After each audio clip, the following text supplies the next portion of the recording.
Welcome by. This is Sports Universal. I'm Ty. I'm Steven. And on today's episode, what we are going to be talking about is rookies, everyone's favorite subject in the NFL. Especially, we're going to do awards. In our opinion, we're doing offensive and defensive winners.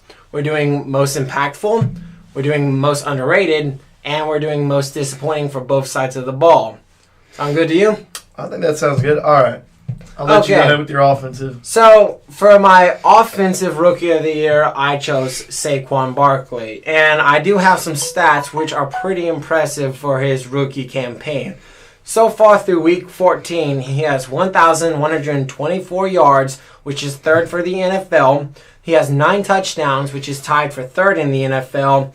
He has 629 receiving yards, and he had 4 receiving touchdowns and 209 attempts, which is tied for fourth. Now, I think that's really impressive because if Eric Dickerson's all-time rookie rushing record is 1,808 yards. Is he going to get that? No, because there's only 3 games left in the season. But still, for a rookie, especially with that Giants O-line and the Giants teams around him, it's an amazing feat. See, in my opinion, and this is like, he's a really good running back. And he's been done major things for that offense to help them win the games they won. But if I was going to go with my offensive rookie of the year, and it goes against everything, if you watch any of our other videos, you watch the draft, I'm going to go Baker Mayfield because he turned a 0-16 team to a 6-win, and maybe the chances are slim, but maybe a wild card spot. So that's who I'd have to go for my rookie of the year. Okay. Now, next category, we're going to go on most impactful.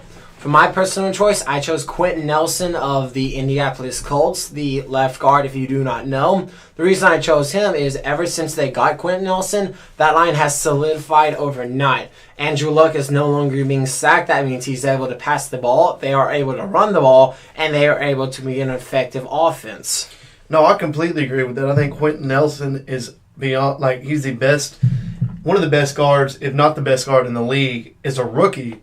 The Colts are now 8-6. Yeah. They dominated on the Cowboys. If you didn't watch that game, they ran all over them. So, if you do not think that Quentin Nelson is a very impactful rookie, I guess it's your opinion, but you watch the Colts play from this year to last year, it's like it's a different offense. It's a whole different team. Thing. For the past couple of years, Andrew Luck's used to being sacked, and that's basically ruined his career until this year where he's able to turn it around. And believe it or not, when a quarterback's not getting sacked, that means good things usually come. The next category we have is most underrated rookie. My personal choice was Philip Lindsay of the Denver Broncos. Now, the reason I chose this man is he was an undrafted free agent, and for an undrafted free agent, he has some impressive stats. He has a total of 991 yards. He has 9 rushing touchdowns, tied with Saquon Barkley, the second overall pick in the first round. He has 230 receiving yards, and he has 182 attempts. Now, compare an undrafted free agent to a second overall pick. Saquon Barkley was considered to be the best running back in the whole entire draft by many. Philip Lindsay was an undrafted guy from Colorado. Also, he has 991 rushing yards. He is second of all time in rushing yards from an undrafted free agent. So, from a nobody to a somebody, he's done really good, and not a lot of people have noticed that. No, the thing is about Philip Lindsay is you just watch him play. And Denver overall is not a good team at the moment this year. They just don't have it. And it's sad because, a couple years back they won the Super Bowl. Yeah. But Philip Lindsay is like the future of that team, running back-wise. And it's good that they have a solid running game. Now they just have to solidify that passing game again to really make that team good. Because their defense is not horrible, but their offense doesn't do the defense any dues or help them at all. So it's not. You cannot expect the defense to be, win all these games and the offense not do what they need to do. Phil Lindsay's busted his butt and done what he needs to do to help the team win. Now it just has to change off, passing-wise, to make that team good again. And then they'll be a good team again. Okay, now the next category, and might get a lot of hate from some people, is the most disappointing rookies of the year. Now, just as a note, this is for this season alone and from the expectations they were supposed to receive. Most of these are first rounders, and that's why the expectations are so high. I actually had a couple, such as Sam Darnold, Josh Allen, Calvin Ridley, Mike McGlinchey of the 49ers, Josh Rosen, and Colton Miller of the Oakland Raiders. Now, for the vast majority of these players, they were drafted, they were supposed to be the savior of said franchise. You could say the Bills with Josh Allen, supposed to help them out after making the playoffs the year before. You could go Sam Darnold of the Jets. They could have taken Kirk Cousins in free agency. They decided against that. They drafted Sam Darnold. He leads the NFL in interceptions currently with, I believe, 15 and only throwing about 14 touchdowns. Josh Rosen, on the other hand, same story. Expected to pass the torch on from Carson Palmer, not doing much at all. 49ers with Mike McGlinchey. He's not protecting the quarterback enough. The whole entire offense is stuttering out. Same situation with the Oakland Raiders with Colton Miller. See, listen, somebody I just knew from like how their draft went, who was going to really be bad, was Josh Rosen. Mm-hmm. You know, he was not happy, and he made that very clear over social media that he did not like being drafted so late to the 10th overall pick. And maybe it wasn't being drafted to the Cardinals, but he did not like going so far. Mm-hmm. See, the thing about Josh Rosen is it's not really he's a bad quarterback, but he's not very consistent. And, I mean, in college he was good, but the problem with that, and probably the reason he did not go first or second overall is because his injuries in college. You know, and he hasn't been consistent on. I'm not saying the team in Arizona is good, because they're not. And it's not necessarily his fault. But the thing is he's got to be able to work with what he doesn't have. Yes. I mean, that should be the same with who I thought was the best quarterback in the draft, Sam Darnold. You know, the thing is Sam Darnold, too, he hasn't done what anybody expected. Somebody I didn't expect a lot out of, really, was Josh Allen. Just because, like, he has probably the best arms, one of the strongest arms in the league, but he doesn't throw very accurate. That's something that killed him in college. Yep. So that's why, you know, he got drafted the third quarterback in the draft. Yep. Because he just doesn't throw accurate enough, consistently enough, you know. Okay.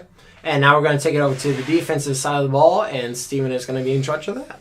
Okay, so my defensive rookie of the year is going to be Darius Leonard of the Colts, the linebacker. So if you've watched the Colts play this year, and it's crazy. Look at it. You have Quentin Nelson on the offensive side of the ball. Then you got Darius Leonard. I think Darius Leonard is the future of that, you know, defense. They really don't have a lot of stars on their defense. So if you look at their defense, you cannot name a lot of people that are actually star players or good players. But Darius Leonard is crazy good. So let's read some of his stats. So he got 1 interception, 146 tackles, 6 pass defense, and 7 tackles, and 4 forced fumbles. He leads the league in tackles as a rookie linebacker.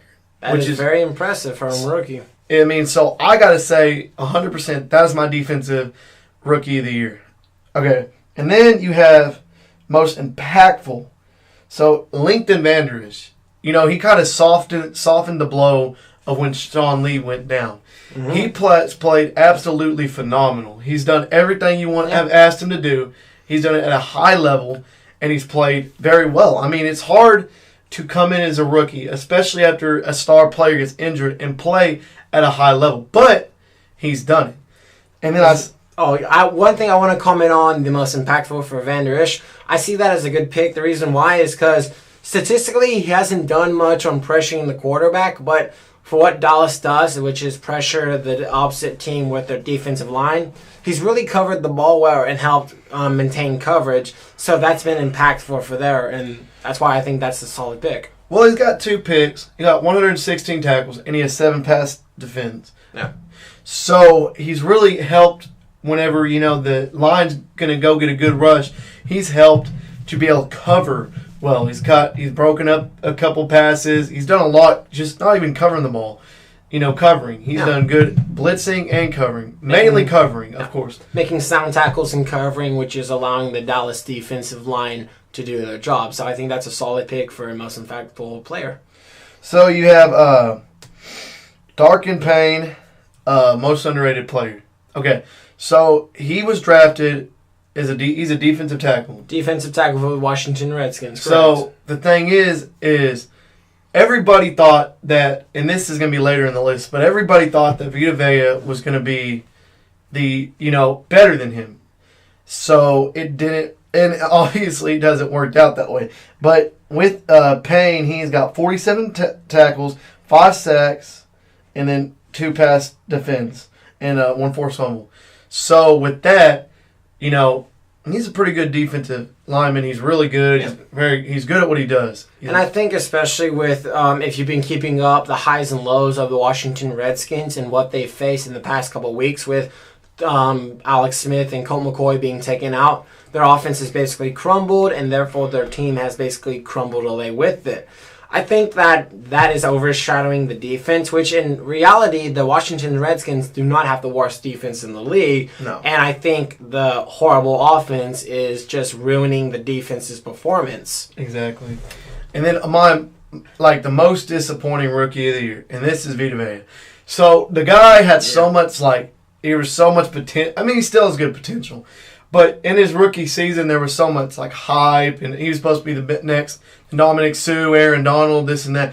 21 tackles, 2 sacks, and that's really all he has to come upon his rookie season. I think that's an interesting take. The reason why is because you have Gerald McCoy also to take up most of those blocks. You'd think Vita Vea would just be eating all day long, but he hasn't really done much. This whole entire semester, he's only got 2 sacks.